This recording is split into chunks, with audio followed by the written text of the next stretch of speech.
नमस्कार दोस्तों, आज हम करेंगे clogged SR flip flop. Clogged SR flip flop में एसआर आपका सेट और रीसेट को रिप्रेजेंट करता है। वहीं पे आपका क्लॉक पल्स को जो भी हम क्लॉक पल्स देते हैं उसको रिप्रेजेंट करता है। तो चलिए देखते हैं। ये इसका सर्किट डायग्राम है और वहाँ पे हम ट्रुथ टेबल को एक्सप्लेन करेंगे वन बाय वन कैसे काम करता है। तो एक बार जल्दी से डायग्राम देख लेते हैं। यहाँ पे हमने दो नैंड गेट यूज़ किए हैं और दो नैंड गेट के साथ में एक लैच यूज़ किया है। तो हमारा S stand for set and R stand for reset clock हम यहाँ से प्रोवाइड करवाएंगे।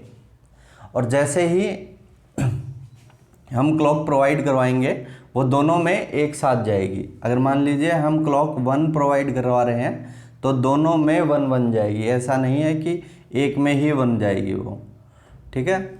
और नैंड गेट की प्रॉपर्टी एक बार देख लेते हैं। आप लोग पहले पता होगा नैंड गेट की प्रॉपर्टी का। नैंड गेट की प्रॉपर्टी क्या कहती है कि कोई भी अगर दो टर्मिनल में से एक टर्मिनल 0 है तो वो हमेशा 1 आउटपुट देगा ही देगा। नैंड गेट की प्रॉपर्टी है ये कि दो टर्मिनल में से कोई भी एक टर्मिनल अगर 0 है तो वो 1 आउटपुट देगा ही देगा।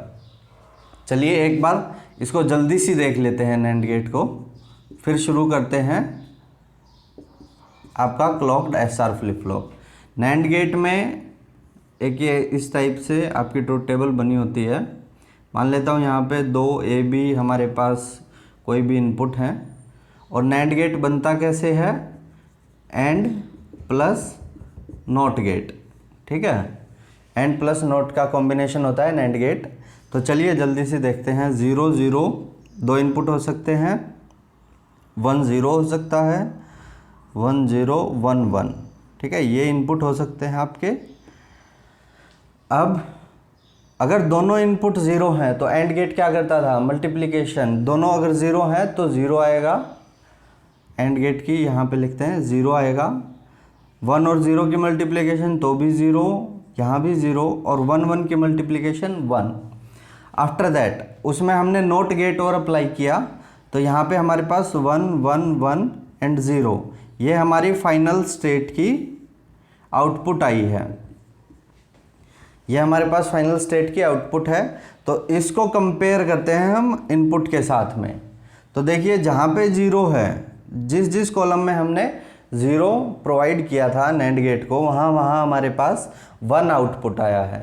तो इसकी ये प्रॉपर्टी थी कि भाई जहाँ पे भी आपका 0 आएगा, दूसरा टर्मिनल चाहे कुछ भी हो, यहाँ पे 0 आया, दूसरा भी 0 था तो भी उसने 1 दिया। यहाँ 0 था, यहाँ 1 था, उसको कोई फ़र्क नहीं पड़ा, बट उसने 1 ही आउटपुट दिया। ऐसे ही यहाँ पे था, तो कहीं पे भी 0 हो वो हमेशा 1 प्रोवाइड करता है, हमें 1 आउटपुट देता ही देता है। तो ये आपकी नैंड गेट की एक छोटी सी प्रॉपर्टी थी।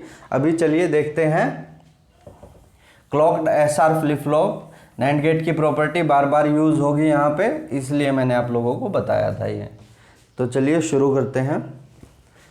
सबसे पहले क्लॉक सेट करते हैं। मान लीजिए क्लॉक है 0, ठीक है। तो यहाँ पे लिखिए टेबल में 0, क्लॉक 0 से स्टार्ट करते हैं हम शुरू से।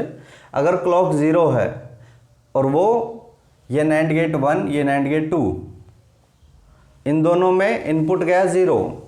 अभी मैंने नैंड गेट की प्रॉपर्टी बताई आपको। नैंड गेट की प्रॉपर्टी थी कि कोई भी 0 है तो वो आउटपुट 1 देगा।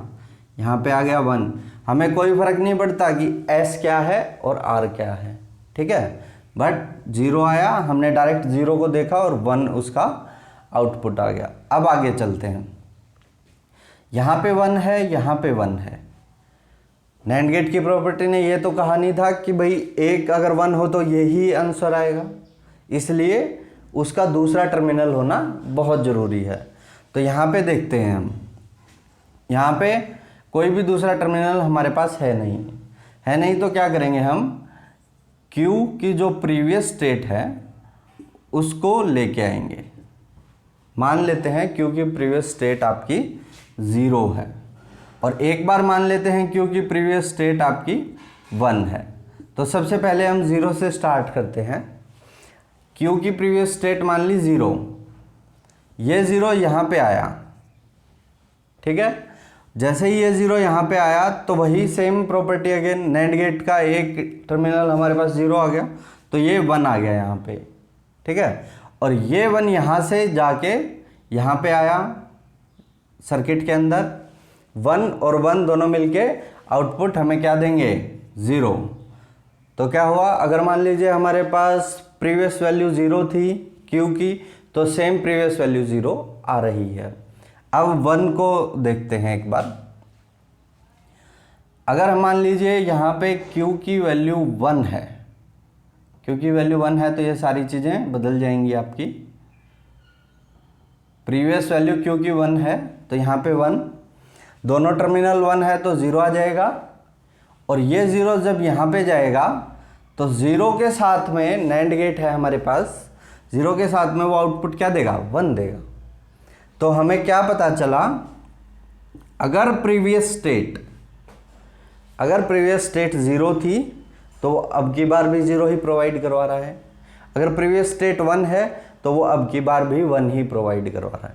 तो ट्रुथ टेबल में कैसे लिखेंगे, क्लॉक 0 आपका S कुछ भी हो, R कुछ भी हो, कोई भी फर्क नहीं पड़ता उससे, Q की प्रीवियस स्टेट आएगी, Q बार की भी प्रीवियस स्टेट आएगी, और ये आपका एज ए मेमोरी एलिमेंट काम करेगा।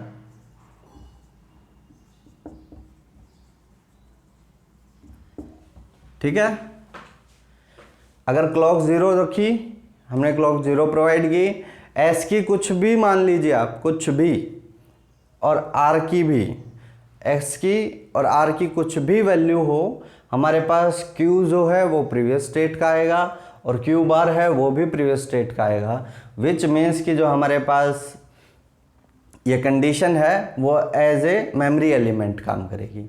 अब दूसरा कंडीशन लेके चलते हैं, दूसरी कंडीशन देखते हैं क्या है हमारे पास दूसरी कंडीशन।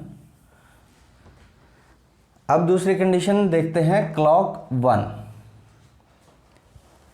अब जैसे ही क्लॉक 1 आया, यहाँ पे हमारे पास वैल्यूज़ डिफर कर जाएंगी।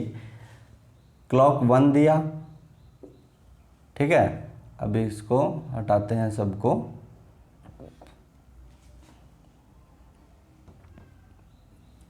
अब देखिए क्लॉक यहाँ पे 1 है तो यहाँ भी 1 जाएगी, वो यहाँ भी 1 जाएगी।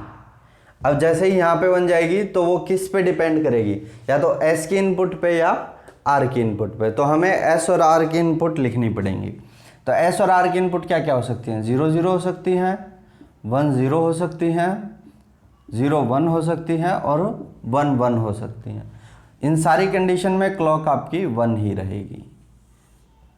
ठीक है, अब चलिए देखते हैं, पहले फर्स्ट कंडीशन लेते हैं।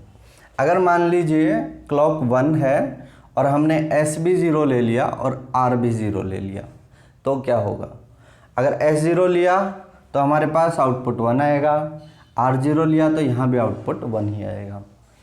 ये आउटपुट यहाँ पे इनपुट में आ जाएगा लैच के, और जैसे ही ये 1 आया हमें प्रीवियस स्टेट पे जाना पड़ेगा। हम प्रीवियस स्टेट पे जाते हैं तो दो कंडीशन आती है हमारे पास, या तो Q की जो प्रीवियस स्टेट है वो 0 हो सकती है या 1 हो सकती है। पहले 0 से स्टार्ट करते हैं, 0 ट्राई किया हमने यहाँ पे तो आउटपुट उसने दिया 1, और ये 1 यहाँ पे आएगा, इस 1 को हम यहाँ पे लेके आएंगे तो 1 और 1 यहाँ पे 0 आ गया। तो क्या बताया इसने, जो Q की प्रीवियस स्टेट 0 थी तो वो सेम एज इट इज़ 0 आ रही है। 1 पे भी ट्राई कर लेते हैं, एक बार 1 पे भी देख लेते हैं। तो अगर मान लीजिए यहाँ पे 1 आया,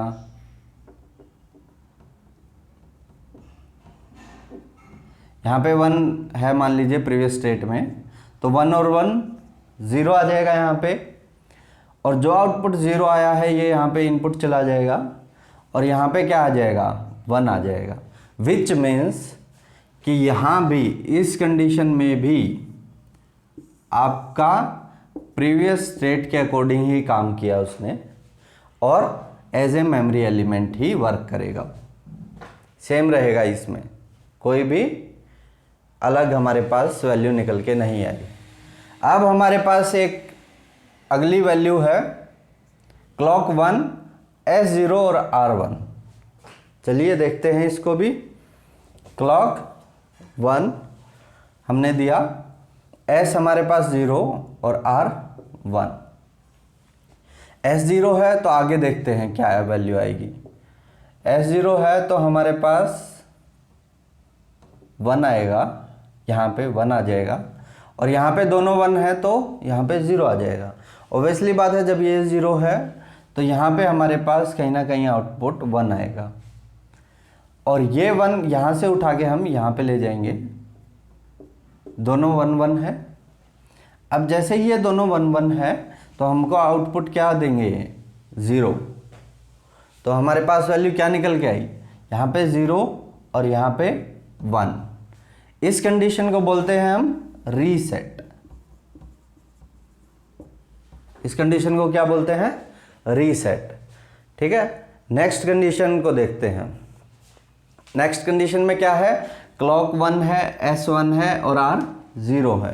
क्लॉक 1 है, S हमारे पास 1 आ गया और R हमारे पास 0 आ गया। अब देखते हैं क्या करेंगे। इस कंडीशन में हमने प्रीवियस वैल्यू क्यों नहीं देखी, क्योंकि हमारे पास डायरेक्ट वैल्यू निकल के आ रही थी वो। ठीक है, इस वजह से हमने प्रीवियस वैल्यू देखना नहीं चाहा। अब यहाँ पे निकल के आते हैं, clock 1 S1 and R0, clock 1 S1 and R0। यहाँ पे देखते हैं, अगर दोनों इनपुट S की 1 1 है तो हमारे पास आउटपुट क्या आएगी, 0। हमारे पास आउटपुट क्या आएगी, 0। यहाँ पे देखते हैं, अगर क्लॉक 1 है और R की वैल्यू 0 है तो यहाँ पे वैल्यू क्या आएगी, यहाँ पे हमारे पास वैल्यू आएगी 1। ठीक है, यहाँ पे वैल्यू 1 आ गई, तो हम इसको यहीं पे रोक के रखते हैं एक बार। यहाँ पे 0 है, एक टर्मिनल 0 है तो ये आउटपुट क्या देगा, 1 देगा। यहाँ पे 0 है तो वो आउटपुट 1 ही देगा। अब इस 1 को यहाँ पे लेके आइए, ये दोनों 1 है तो ये हमारे पास आउटपुट क्या आ गया, 0। तो इस कंडीशन में भी हमने प्रीवियस वैल्यू देखने की ज़रूरत नहीं पड़ी। तो हमारे पास वैल्यू निकल के आई Q1 और Q बार 0। तो इस कंडीशन को बोलते हैं हम सेट कंडीशन। लास्ट कंडीशन आती है हमारे पास, जब तीनों ही टर्मिनल जब तीनों ही टर्मिनल हमारे पास 1 1 हो। तो देखते हैं, जब तीनों ही टर्मिनल हमारे पास 1 1 होंगे तो ये किस तरीके से बिहेव करेगा क्लॉक्ड SR फ्लिप फ्लॉप, वो देखते हैं। S की वैल्यू 1, क्लॉक की वैल्यू 1, आउटपुट 0। R की वैल्यू 1, क्लॉक की वैल्यू 1, आउटपुट 0। तो जैसे ही 0 आया ये 1 आ गया, जैसे ही 0 था ये भी 1 आ गया। तो अब देखते हैं, Q आपका 1, Q बार 1, ये कोई कंडीशन ही नहीं बनती। इस कंडीशन पे आपका क्लॉक्ड SR फ्लिप फ्लॉप काम ही नहीं करेगा। ये था क्लॉक्ड SR फ्लिप फ्लॉप। आशा करता हूँ समझ में आया होगा। अगर फिर भी कोई प्रॉब्लम है तो आप नीचे कमेंट बॉक्स में कमेंट कर सकते हैं। धन्यवाद।